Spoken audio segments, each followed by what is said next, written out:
Hi, I'm Dan Kubisky, Treasurer of the DC SPJ, Society of Professional Journalists. I'm also the chair of the Society of Professional Journalists International Community. While people are entering, just have a little bit of housekeeping. Our guest and I will be watching the Q&A button box for your questions, so use that when you have a question.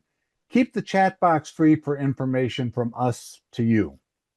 We'll try to incorporate your questions as they come into the discussions and as we move through the session. This way we can make this more of a conversation rather than a formal academic exercise.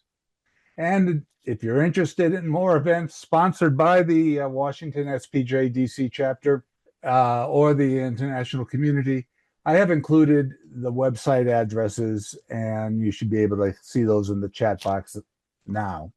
We're in the throes of celebrating 250 years of the passage of the Declaration of Independence. Thanks to modern technology, we are able to watch fireworks and concerts celebrating this anniversary all around the country. But what was it like when the Declaration was actually passed? How did the world find out about this radical document? How did the technology of the day affect how people learned about its passage? I've always wondered how soon London and Paris learned about the actions that took place in Philadelphia. And now we are lucky to have an expert with us to talk all about that. Dr. Emily Sneff is an American historian and leading expert on the Declaration of Independence. She is the author of When the Declaration of Independence Was News. She earned her PhD in history from William and Mary and has served as a consulting curator for exhibitions marking the Declaration's 250th anniversary. I want to put her website in the chat room and just the chat box in just a bit. Dr. Sneff, thank you very much for taking time from your schedule to talk with us. I guess first, could you tell us what drove you to looking at the news angle for the passage of the Declaration of Independence? Sure, and thank you for having me. So I have been working on the Declaration of Independence for over a decade at this point, and I started in the museums and civic education spaces. So I was thinking about how does the public understand the Declaration? What questions do people have? What assumptions do people have about the Declaration? And then as I went to graduate school and was thinking about, what is my particular take on the Declaration, I realized that the period of time that is most interesting to me is the one that is often skipped over or, covered in a span of a few paragraphs in most of the books about the Declaration. And that's this period of time when the Declaration was a news item before anyone knew the legacy that the Declaration would have, or even that the United States would exist, that George Washington and the Continental Army would win the war. So I wanted to kind of really zero in on what I identified as about a 9-month period of time when the Declaration was news. And that begins before July 4th with a document which some people perceived to be a Declaration of Independence, and then goes through the actual Declaration on July 4th, the dissemination of that, and then wraps up with a printing in January 1777, which was intended to be sent out to all of the states to form the foundation of each state's archive. And so for me, that ends that period of time when it is a news item and begins the period of time which continues to this day of the Declaration being archival treasure. So focusing on that period of time when it was news means highlighting a lot of printings and manuscripts of the Declaration that are perhaps less familiar to us. The Declaration doesn't look the way we expect it to in these different formats, but it really highlights how people would have actually received that information in 1776, and then all of the diverse reactions that people had to the news of independence. Okay. And is there a map on the back of it? No. No, Okay. no, but that is an important point, in thinking about people's assumptions about the Declaration. National Treasure has done so much to drive people's interest in the Declaration. I love it. It's a great movie. If it gets people interested, all the better. But there are, kind of myths and stories that you have to, peel layers back and get to the real history. And so the fact that I get that question on a near daily basis shows that people have a specific understanding of the Declaration as the signed parchment copy that's in the National Archives that Nicolas Cage, wants to steal. And the copies that I'm more interested in are the ones that were printed in towns across the United States, in European gazettes, in the summer of 1776. And many of those were created before that parchment was even created. So I really like Yeah. looking at the process and the sort of multitude of copies of the Declaration, in the same way that, today when there is a particular proclamation of Congress or, a press release or something, it's reprinted in all sorts of outlets. And it's probably your local newspaper or news station that you get that information from. And that's the case, all over the place, both today and in 1776. So before we had the Declaration, it had to be drafted. Thomas Jefferson was working on it. And you noted in your book that he was drawing on news from all 13 colonies. Now, was this news from newspapers? I was assuming this was from newspapers, but also from letters from friends and acquaintances. Can you talk about why this was an important part of the process and how the gathering of news affected what he did? Yeah, the media landscape in the summer of 1776 makes its way into the Declaration in the list of grievances about King George III. The opening sentences of the Declaration have a more timeless quality to them because they're talking about natural rights and these Enlightenment principles. But the list of grievances is very timely, and it's reflecting the news that was arriving on a daily basis in Philadelphia that Jefferson and other members of the Continental Congress were reading in newspapers, as well as you mentioned, letters from people in their home colonies. To give one example, and it's a particularly troubling example, the way that Native people are described in the Declaration of Independence is as merciless savages. That's the language that was used. That's language that the Continental Congress was using in their resolutions. It's also language that they were reading in newspaper accounts of specific instances of violence against settlers on the quote unquote frontiers of the colonies, the far western reaches of colonial rule. And so that language is something that would not have seemed, like an aberration in 1776, because that's the language that they were reading in the newspapers and reading in letters and using in conversations in Congress. So it hits our ears strangely, and it's frustrating to have a slur against Indigenous people in our founding document. But at the time, Jefferson was reflecting the reports that he was reading, particularly about instances of violence that were instigated by the British on the far western reaches of Virginia's territory. And, this was a particularly troubling issue for Virginians, of which, Jefferson is one. And so we see these instances of something being published in the Philadelphia newspapers, or a letter arriving to a member of the Continental Congress, or a report coming from George Washington. And then that language makes its way into the Declaration of Independence in a way that we don't see as much with the other documents being drafted at the same time. The model treaty, which could be used for alliances with European powers, and the Articles of Confederation, which would be a sort of governing document. The Declaration has a much more timely quality to it. Well, it also strikes me that by bringing in grievances from each of the 13 colonies, he might get better buy-in from the delegates in Philadelphia. Is that the sense you had as well?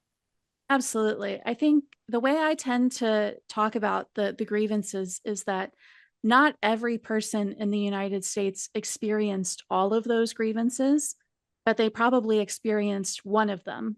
And maybe they had read about the others in their newspapers, or they had heard about them in their local tavern or coffee house.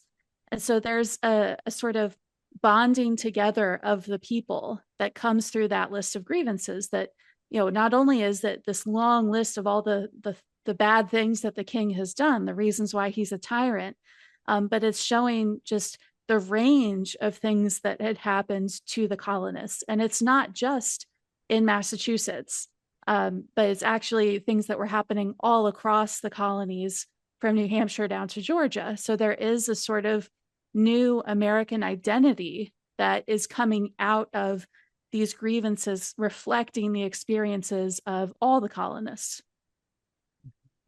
When you started writing, talking about how the Declaration was presented to the public after its passage, I noticed you spent a lot of time at different points talking about the German language newspapers in Philadelphia.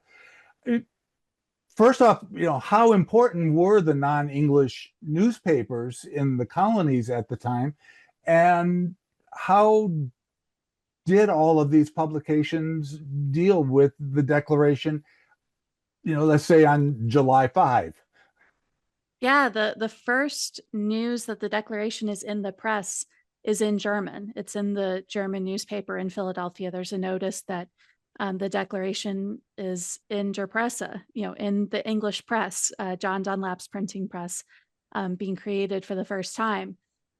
So the German printers in Philadelphia really had their finger on the pulse of what was happening politically in the same way that their English competitors did.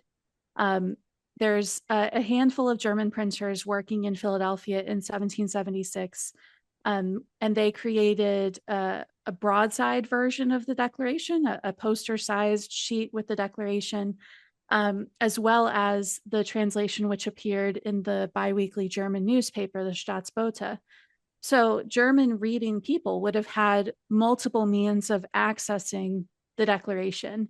And we see these translators working throughout the war to bring the latest information to German reading and speaking people. The same guys who translated the Declaration had translated Thomas Paine's Common Sense. They were translating the resolutions of the Continental Congress. The reason why the German newspaper in Philadelphia was biweekly at a time when most newspapers were printed once a week is because the printer, Henry Miller, made a pledge to his readers at the beginning of the war, shortly after the first shots were fired at Lexington and Concord, that he would get the latest information in front of his subscribers. So, for one, it's important that the Declaration was a multilingual document from the very beginning.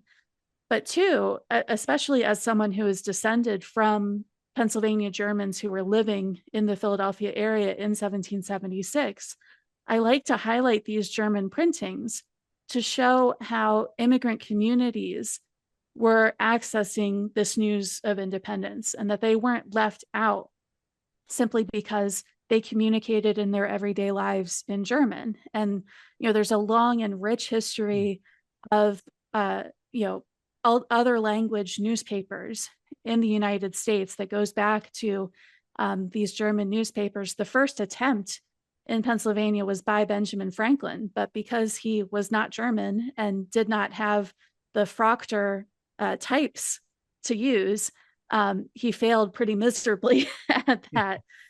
So it's really interesting to focus in on these German printers, many of whom were immigrants to the colonies turned states, and they're really advocating for their community and making sure that everyone is as informed as their Anglo-American neighbors. Okay, and you had the large German population. Were there other non-English publications as well, or did you not have an opportunity to look to really go down the rabbit hole on that one. I've gone down the rabbit hole. Within the United States, the only printed translations in 1776 were those German translations. There's an instance, which I talk about in the book, of oral translation into French in the middle of a treaty meeting with Wabanaki chiefs, where the common language there was French. And so that's something where we're, relying on the minutes of that treaty meeting to understand this moment of translation.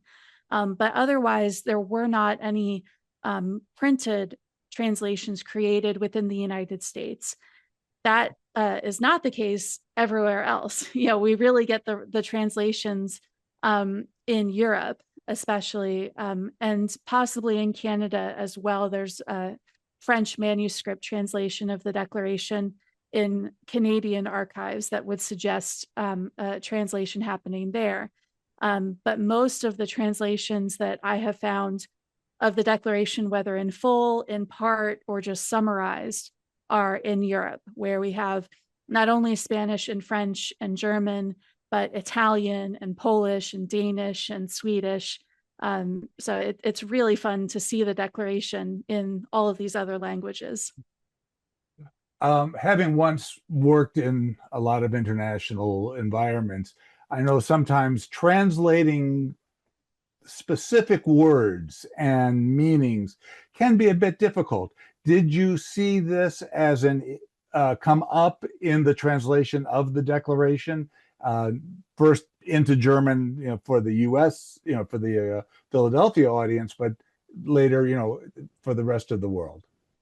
Yeah, absolutely. And, my disclaimer is that I don't know all of the languages that I talk about in the book. I know enough to be able to identify the Declaration, typically by John Hancock's name. That's a quick sort of finding aid.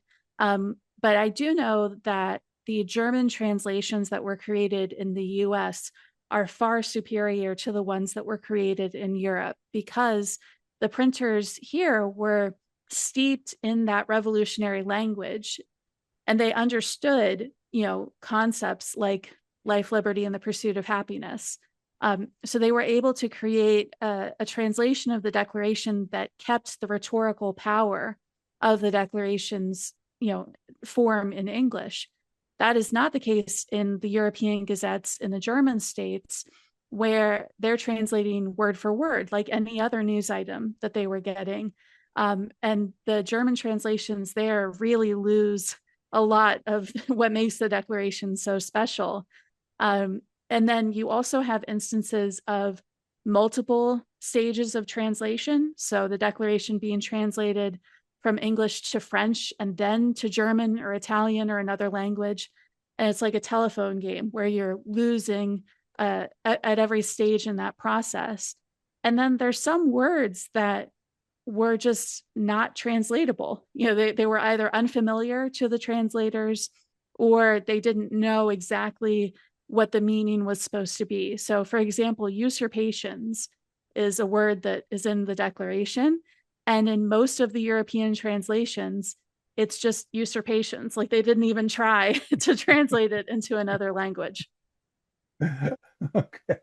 You mentioned, that you had the issue, maybe a word wouldn't fit or something, but you also pointed out that sometimes printers in English might change a word or drop a word in the Declaration, and then other newspapers would lift from that newspaper. Talk about some of the errors, I guess would be the correct word, of what happened with in the dissemination of the Declaration, as printers, for whatever reason, changed words in it.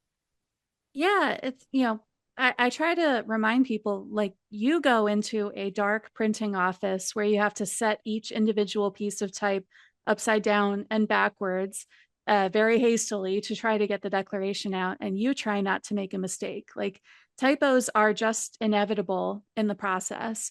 Some of them are completely, without meaning or intent. They just happen. A rogue letter either gets inserted or dropped. Spelling differences are all over the place in the Declaration, but there's certain changes that happen to the text that are actually clues to those of us who are trying to kind of trace where and when the Declaration traveled. So to give a particularly timely example, just before the 4th of July, the British National Archives revealed that they had a copy of the Declaration Right. in their collections that had not been previously identified. That printing, we don't know for sure who printed it because at the bottom it is lacking an imprint. So we don't have the name or the location of the printer, but we're pretty sure that it was created in Exeter, New Hampshire, or one of the nearby towns, because there are specific changes to the text that appear in other printings created in that area. So we can narrow down where a copy of the Declaration was created to like literally a 25-mile square area because of an extra letter here, a particular punctuation choice there. It's these very slight changes that actually can reveal quite a lot about the text.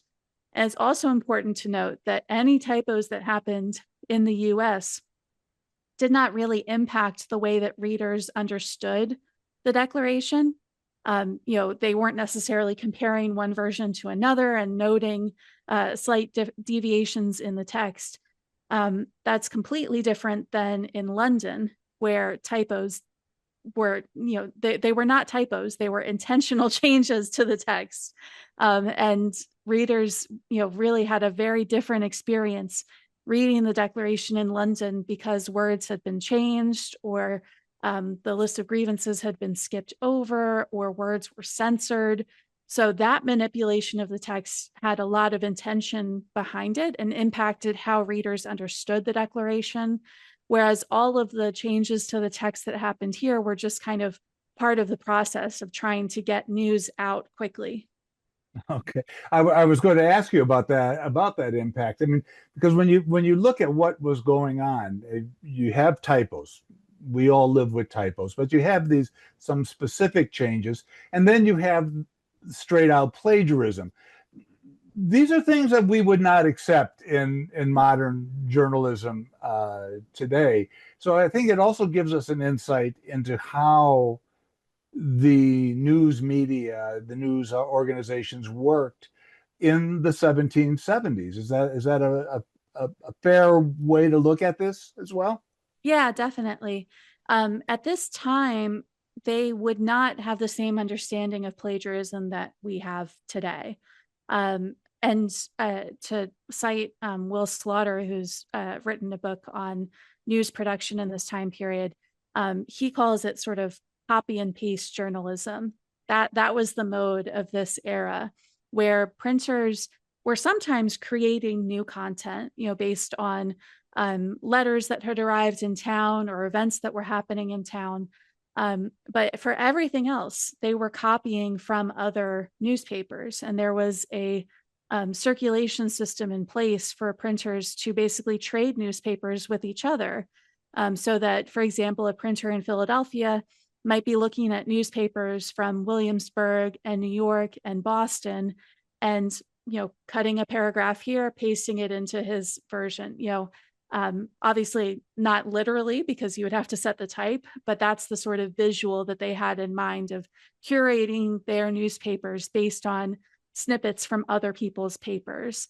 And that would have just been accepted practice. So it's really difficult as a historian to trace the origins of particular pieces of news, especially fake news and misinformation, because you have to kind of go back to the original source and try to figure out, where did this emerge from? Was it something that was made up by the printer or one of their contacts?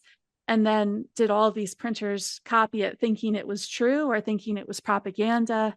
So it's really fun to think about this totally different mode of, print media, where they really aren't, there's no concerns about stealing other people's work. It's more that printers are all kind of in dialogue with one another. and copying from each other. So for the Declaration, it was printed first in Philadelphia, and everyone copied it from there, or they copied a copy. And so with each additional printing of the Declaration that was created, you have printers that are making it their own in certain ways, whether it's through formatting, through the news that they're pairing the Declaration with. But ultimately, it just goes back to that original source printing in Philadelphia. And I should point out that you know quite a bit about journalism because it's in your family. You want to talk about your brother a little bit here Yeah, and my how he may have brother. helped you with some of this? Yeah, we like to say he does the news of today, I do the news of the past. But my brother is a producer for WGAL in Lancaster, and he's been in local broadcast news since 2020. So for basically the whole span of my work on this book. And so I have a sort of behind the scenes sense of what it's like for producers today. And it's, in some ways not that different. There's a lot of curation that happens, especially for a local news show, kind of pulling things from the AP or other sources. But there's obviously a very different sense of formatting and also timing. My brother does the 5 o'clock news, and sometimes news happens at 4:58 that he has to, squeeze into his show at the last minute. In 1776, you had breaking news that was very different. News would travel at a much slower pace. And so we have only very rare instances of printers inserting information at the very last second before the paper goes to the press. Otherwise, it takes days, if not weeks, for news to travel across the colonies and certainly from the other side of the Atlantic. So we're privileged today to know about something that happened on the other side of the world instantaneously, and that was not the case back then. So it's fun to think about the very different contexts of the news that I write about and the news that he writes today. And let's face it, the ethics of the journalism is different. Uh, for people in the audience, I would encourage you to ask your questions of Dr. Sneff. We'll try to incorporate them in right away rather than waiting at the end, because you may have a question that fits to exactly what we're talking about right now, and we'd like to get your question to be part of that. You had mentioned the European countries receiving this. I was surprised to learn that the French are the people we were wooing to be our allies only learned about the Declaration because of a French translation from a London newspaper. Could you talk a little bit about the process and what happened there? Yeah, the Continental Congress kind of dropped the ball there. And I've talked to a few folks about, like, why didn't they have a PR department? Like, why wasn't anyone really working on the international, dissemination of the Declaration? The Continental Congress tried to send a copy of the Declaration to France within a few days of July 4th. They had a secret agent there named Silas Deane. I have a whole chapter in the book about him and his wait for independence. The copy that they tried to send to Deane, they gave the captain of the ship that was carrying it instructions that if he encountered a British vessel, he should throw the Declaration overboard to prevent it falling into British hands. And of course, that's what happened. And so the Congress didn't send the Declaration in duplicate or triplicate or send it on different ships or any of these strategies that they could have employed to ensure that it would get to France. Instead, they waited a month to send a backup copy. And so in the meantime, the Declaration traveled on British mail ships from New York to London. It was printed in London in mid-August. And then from there, it was translated and printed all across Europe. So while the French monarchy had control over the press in France, and the Declaration was not printed in any French gazettes, it was printed in French language publications in other parts of Europe. And it was spreading, in conversation among the diplomatic corps as well. So poor Silas Deane was sitting in Paris waiting for a copy of the Declaration from Philadelphia, while the news of the Declaration spread all around him, mediated by the London press. And by the time he finally got a copy of the Declaration from the Congress in November and presented it at the court of Versailles, they were not really convinced by it because it was old news by that point.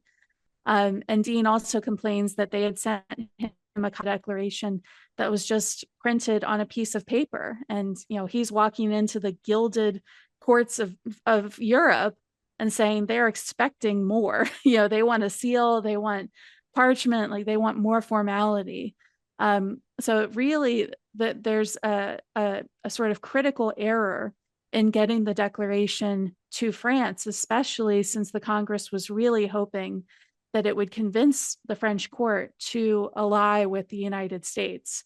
The savior for Silas Deane was actually Benjamin Franklin, who shortly after Deane presented the Declaration at Versailles, he sailed into France and really, was there to get the ball rolling with the American diplomatic corps.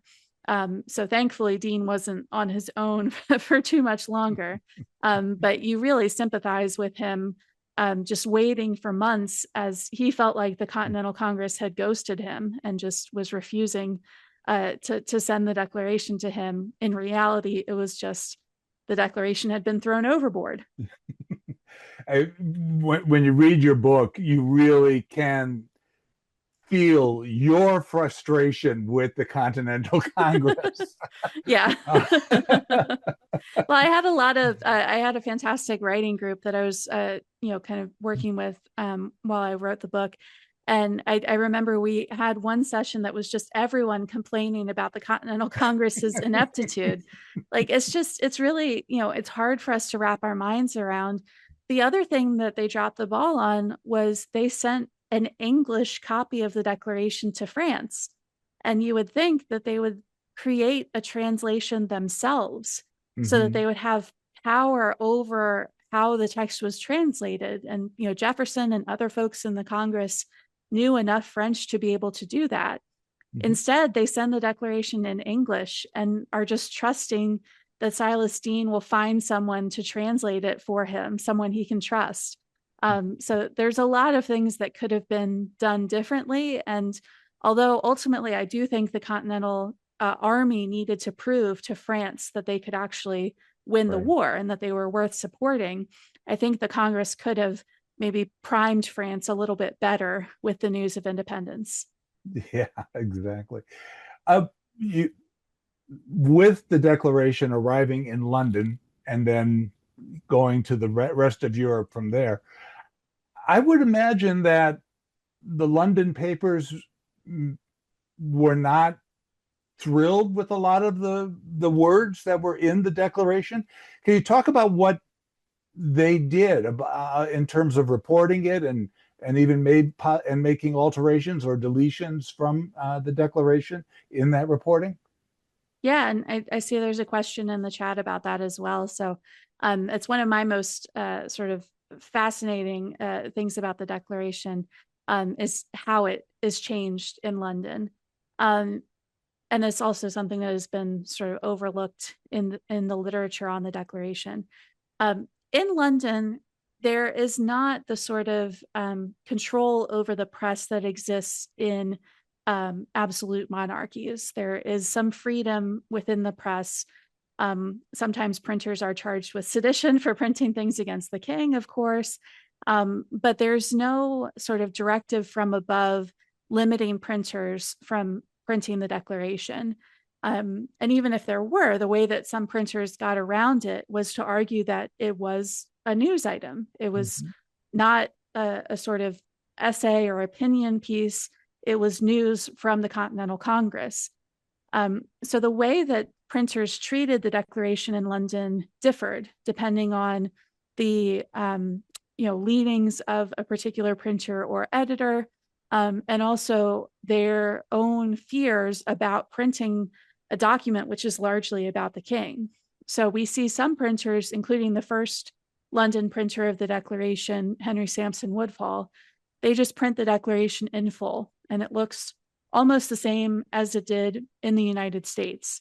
And then we have other printers who self-censored the text, and the words that they replaced with a long dash rather than printing are typically king, prince, tyrant, tyranny. Those are the key words that they're trying to skirt around.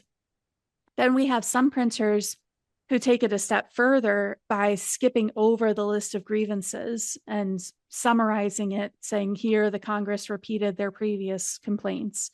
So that was a strategy because the list of grievances is a repetitive list of he has, and the he is the king. So it not only brought the word count down and was more efficient for printers, but also avoided printing the most scandalous parts of the Declaration. And then we have one printer in particular, and their work was copied by other provincial newspapers. But the printer of the St. James's Chronicle in London actually changed the pronouns in the list of grievances from he has to it has. And what you get after all of that work, and it would have been tremendous work because it's not just a one-for-one switch, it's changing the entire sentence structure in some places.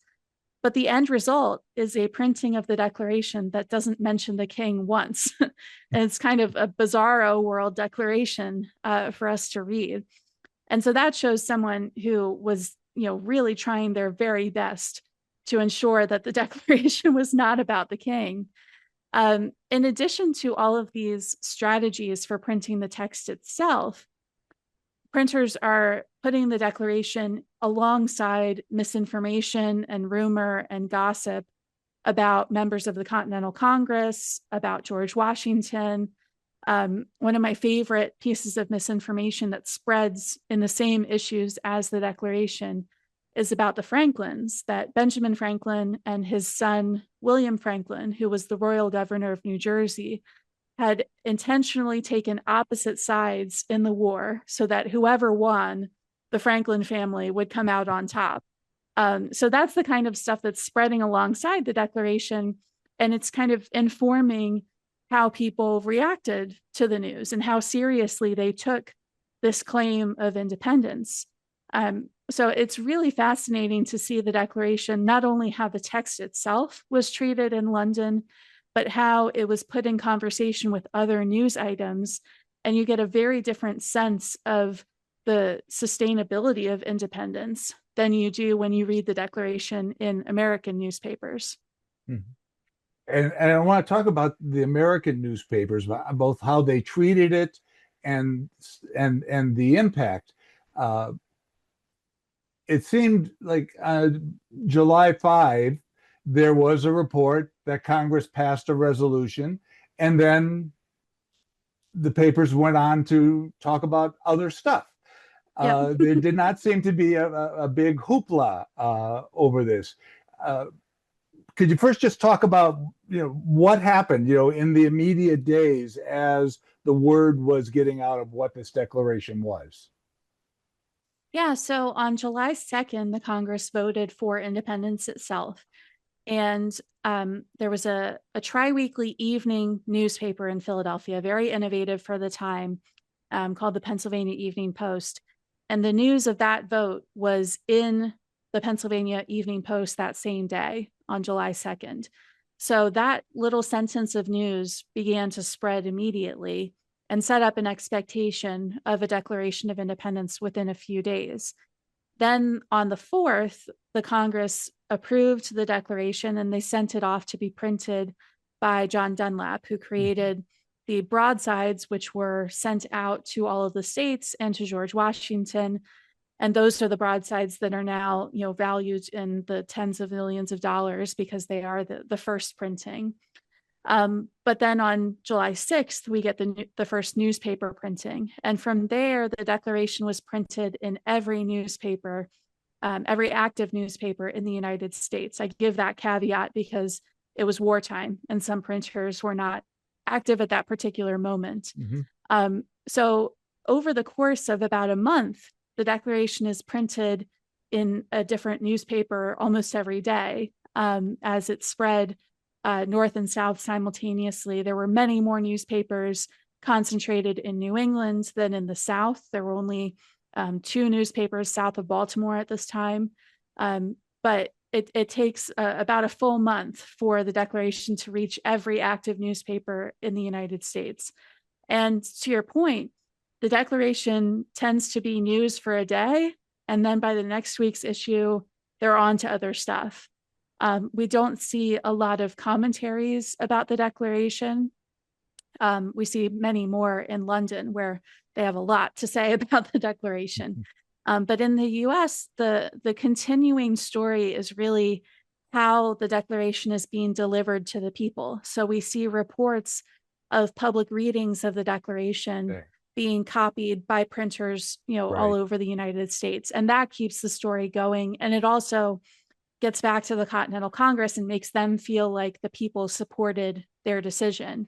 But otherwise, the Declaration sort of dominates, one news cycle. And then by the following week, more things have happened. They're on to the next bit of news. And also, the Declaration was a wartime document, and the Continental Army in New York is preparing for a major battle with Great Britain that ultimately came in August. All of the battles in Harlem and in New York, which didn't go well for the Continental Army. So that is the sort of predominant story. People kind of waiting to see what happens there. Now, you mentioned that there were readings of the Declaration. We know Washington ordered it read to the troops everywhere. I would imagine because literacy was not prevalent as it is today, that you had to have readings of this. Was this a common practice that when a major news event or a news event happened, that you would have somebody doing that? Well, there's two kind of caveats there. One is that literacy rates differ depending on where you were. So I think I get this question a lot, and I think a lot of people assume low literacy rates across the United States, but really it depended on rural versus more urban environments. Obviously, in New England, there's a lot more education opportunity. But yes, the public readings that were scheduled for the Declaration would have overcome that education barrier and would have given many more people access to the Declaration than if it had only been printed in a way that people were reading to themselves in private settings. The public readings of the Declaration, if you can imagine the sort of hear ye town crier, it's not that far off from what the experience would have been for people. There is definitely precedent of resolutions or important announcements being read aloud at the courthouse or in a town square or a central location. There's also the precedent of religious institutions where you would go to hear something announced and read aloud. So the Declaration was kind of building on that tradition. And these public readings, a lot of the times, the people who were tasked with reading the Declaration were sheriffs, the sort of civic leader of a particular community, and the location was the courthouse, or the readings were scheduled for a market day. There was an intention in trying to meet people where they were. And in some cases, we have special readings of the Declaration that are either spontaneous. The Declaration comes to town, a guy jumps up on a table in a tavern and reads it aloud. But for the most part, the Declaration was kind of built in as a sort of civic activity, that there would be a reading at an agreed upon time and location. The bells would ring, people would come out, they would hear the Declaration. And in those crowds, it wouldn't just be the sort of educated political elites or people who had the ability to vote. There would be women, there would be indentured servants and enslaved people. In the case of the first reading outside of Independence Hall in Philadelphia, At the other end of the block was the Walnut Street Jail, and that would have been the case in a lot of places. If you're having your reading at the courthouse, the jail's right next door. So there's a lot of people who were within earshot of the Declaration. And, whether they knew the sort of Enlightenment principles behind the Declaration or had read about, all the things that are in the list of grievances in the newspapers, we can't say. But I think everyone understood free and independent. Mhm. There's that final paragraph that articulates the new existence of the United States. Anyone, regardless of their education level, would be able to understand that to a degree. Do you have any sense of how people reacted to the news? You have the big cities, Philadelphia, New York, Boston, but out in the more rural areas and the smaller towns and villages, was it once the news got there, were people clamoring for it? How were they reacting to it? And maybe how did that reaction compare to other major news events that might have come their way? Yeah, it's a great question. And it really depends on the sources that survive. So I try to rely on diaries and letters that were written in 1776 to really get people's initial impression, without any benefit of hindsight, of being able to look back and remember that moment. Um, and so we have some examples of the Declaration reaching more remote locations and people responding. One of my favorites is a 17-year-old named Kezia Coffin who lived on Nantucket. The Declaration was brought from Cape Cod over to Nantucket, and she kept a diary. And in her diary, she wrote that the Declaration was horrible, which is not a response that we tend to, imagine in 1776. So that shows someone who's not in the sort of, city center of Boston, who's out in a whaling community, Mhm. very coastal, thinking about commerce, thinking about connections to the rest of the world. And her view of independence is different than other folks. I wish we had more examples, especially more like inland, not in the coastal cities. But one example that we do have, actually comes from a soldier at Fort Ticonderoga. And to our earlier point about the Declaration kind of being fleeting, he wrote that the Declaration made a little buzz but was soon forgotten about. And I think that is probably a more relatable position for a lot of people in 1776, that, it made a little buzz. It was news for a day, everyone cheers, or you turn out to hear it read aloud, and then you kind of go back to your normal everyday lives. And it wasn't until the war came to people's front doors and they were forced to make a decision to support the Continental Army or the British Army, that they really had to take a stand on independence.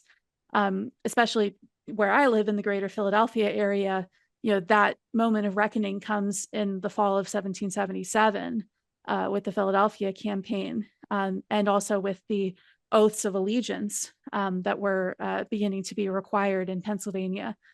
So the Declaration impacted some people more immediately and more directly than others. And some people had the resources to record their reactions more easily than others.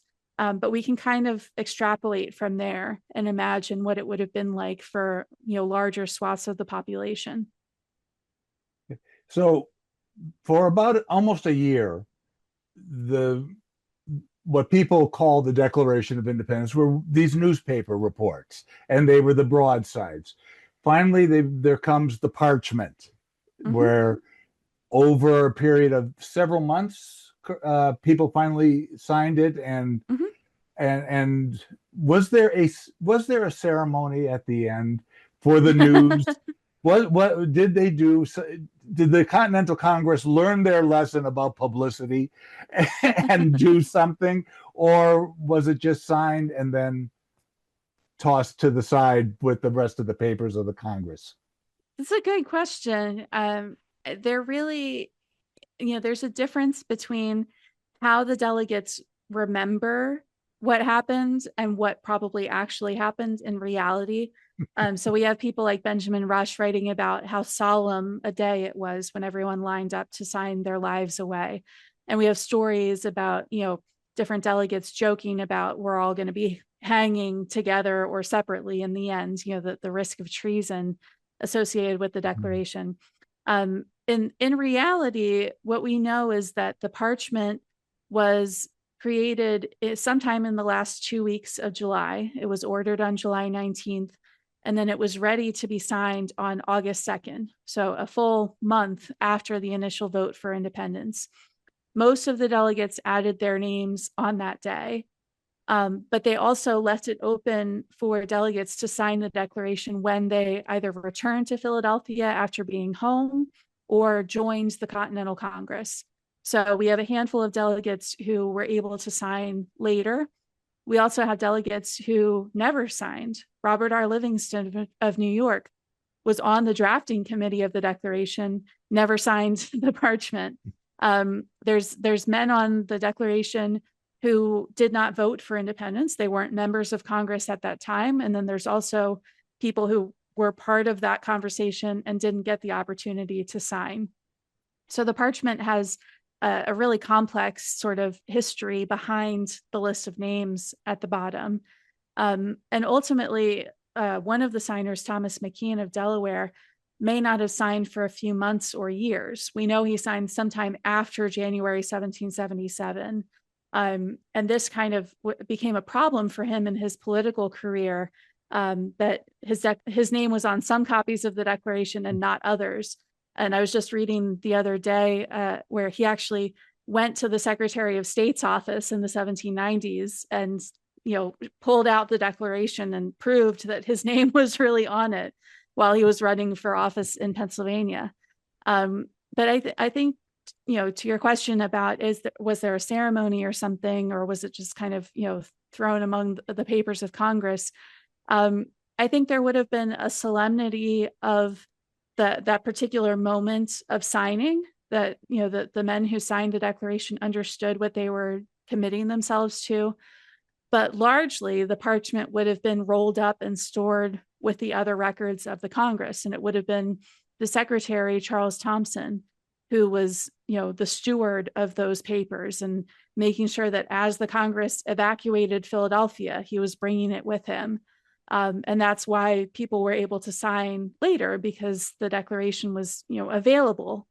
It wasn't, in a safe somewhere. It was something that was in a living document, an active, sort of document of that time. But there isn't the sort of moment like, the way it's fictionalized at the end of the musical 1776 of everyone sort of standing around and signing. That's not quite accurate to what really happened. Okay. We're winding down on our time here, and you've been very gracious taking time from your schedule. Is there any other point you'd like to raise to discuss that we haven't touched on in the past 55 minutes or so? Yeah, I mean, one of the stories that I find really fascinating, and I think it does speak to the sort of the very time sensitive nature of the Declaration, is not all of the printers who we think of as being the sort of patriot printers actually got to print the Declaration, just because of the timing of when it happened. If it had happened a few months earlier or a few months later, things could have been different. But Isaiah Thomas, who is remembered as being a sort of preeminent patriot printer, he printed the Massachusetts Spy. He literally wrote the book on printing in America. It's one of our best sources for understanding early printers. He did not print the Declaration because he had handed control of his newspaper over to two other men. He was in the middle of trying to figure out if he wanted to move back to Boston after the evacuation because of the British occupation. And he, missed the opportunity to print the Declaration. And it turns out that the guys who were running his newspaper at the time were not very good at that job. And that printing of the Declaration is riddled with more typos than any other from 1776. So I think when I talk about, the Declaration being printed in active newspapers, I think there's a lot of stories to be told there, because there's upstart newspapers that literally launched like a week or two before the Declaration, and they get the opportunity to feature this important document. There's long-standing newspapers that had been in existence for decades. And then there's also these printers who miss their opportunity because they're not active at that particular moment, or they stepped away from the press. So just thinking about the different people involved in the process, and how the number of printings and the number of people involved could have looked very different if the Declaration had happened in June or May, or even later in the year in 1776.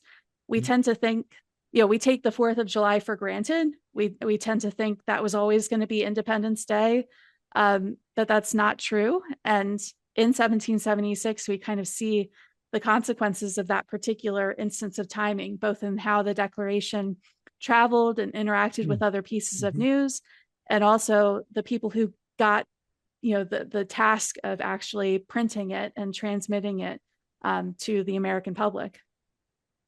And we've seen how there have been how the importance of the Declaration grew over the years, kind of just showing again, newspapers are the first draft of history. It's true. And, I like to think that the newspapers in 1776 were the predecessors of the long tradition in the printed newspapers in the United States of featuring the Declaration on the 4th of July. That's something that has really been a staple beginning in the 1790s and continuing to the present day. And it goes back to that initial breaking news moment of the Declaration being featured in newspapers in that way. So moving from the first draft to really the final draft, and the commemoration of independence. Well, Dr. Sneff, thank you very much for taking the time and being here. I've put, no, let me double check. There we go. There. Her website is in the chat box. You could go ahead and take that. And that's where you can buy a copy of when the Declaration of Independence was news. You can also find out what her speaking schedule is around the country as she promotes the book. She told me she's winding down a little bit and not as busy as the past few weeks, but maybe she may be coming near to a town near you, and I would highly recommend you stopping by. The book is also available on audible.com, so it's great summer road trip listening. Again, if anybody else is interested in events sponsored by the DC chapter of the SPJ or the international community, the website information is there as well. Again, Dr. Sneff, thank you very much for taking the time to talk about an aspect of the Revolutionary War period that gets, I think, too little attention, namely how news travels and how it impacted events. Thank you very much. Thank you.